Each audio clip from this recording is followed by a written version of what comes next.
The mission of the Global Coherence Initiative is a science-based mission uniting many, many thousands of people from all around the world, right now 87 different countries, in heart-focused care and intention to help shift global consciousness from the instability and discord we often see to greater cooperation, harmony, and enduring peace. We understand that there's a state that we can enter into.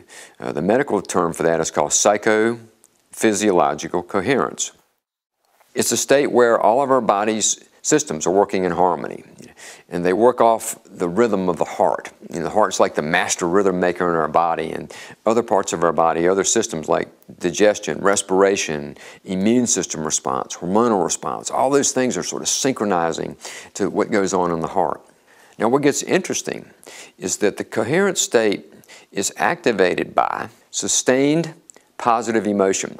Emotions long metaphorically associated with the word heart. And when we make that extra effort to say feel appreciation about something or feel care for something, it brings us into that coherent state. And once we're there, then those emotions come easier. We actually see a resurgence of heart and the sense that we have to come together to make a difference in our world, that we have to cooperate, collaborate. This is a very heartening momentum. It's very inspiring and drawing more people into it because it's our nature, our inner nature, to feel connected and to want to contribute and give back. Collectively, we create a field that interacts with the Earth's magnetic fields and energetic systems. So as each individual creates more coherence, that amplifies the coherence wave. And as more of us do that together, it creates a more stable wave that's higher in amplitude. And research has now also proven that other people who are within that field environment, that it's easier for them to find their own coherence, their own inner composure, and their own inner alignment. So then that manifests as we start treating each other with more kindness, more compassion.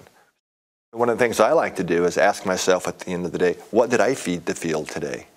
How much of it was being kind for the people I interacted with, compassionate, caring, versus how much of my day was wrapped up in my to-do list or feeling irritated that things weren't moving fast enough and so on.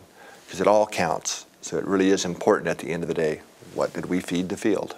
A critical mass of people drawn intuitively to do that could potentially really impact the planetary field environment.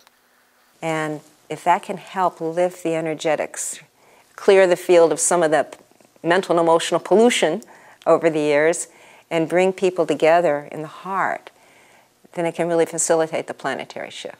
This shift in consciousness is what's required before we can really solve the problems with global hunger, for example. We have all the resources to solve that if we could just figure out how to work together. It was about 80 years ago that scientists were first putting electrodes on a person's head and seeing squiggly lines coming out and realizing that those squiggly lines changed as people's inner states changed. You know, they were different when they're asleep and when they're awake and so on. So that's really what we're doing at the planetary level now. We've got 3 electrodes on the planet right now, so to speak. These are the GCI monitoring stations. Our goal is to have 14, so we really get a more complete view of what's happening at the Earth's energetic level. Right now there's a site in Saudi Arabia, one in England and the UK, one here in California, and then shortly there'll be one in New Zealand and northern Canada, and then I think the next site will be South Africa. This is the first time in history this has been done, because these sites that we're developing for GCI are measuring something quite different than the other monitoring stations that already exist. So joining the Global Coherence Initiative is simple. You just go to the glcoherence.org website. Once you become a member, you get access to things like teleseminars and webinars that we do and have done on very interesting topics like our science and on things like building internal coherence. You also get access to the Care Focus Room, which is a beautiful globe that you see when you go into that part of the site. And every person who logs in, it marks where their internet provider address is with a little gold light. So you see that there are people all around the world in all these different countries that are in that global care room at the same time you are. And what that does for me, it gives me a sense of that connection, like, oh gosh, there are people out there, we're all doing this right now. Another aspect of this is that when we see planetary need, could be something like a natural disaster or a political situation, where there's extra chaos going on. We send out a care focus request, and we ask the members to send their heart focus care and intention to help make this easier for the people that are affected. And to me, that is the beauty of the Global Coherence Initiative, is that coming together, that joining in the hearts to do something to help other folks.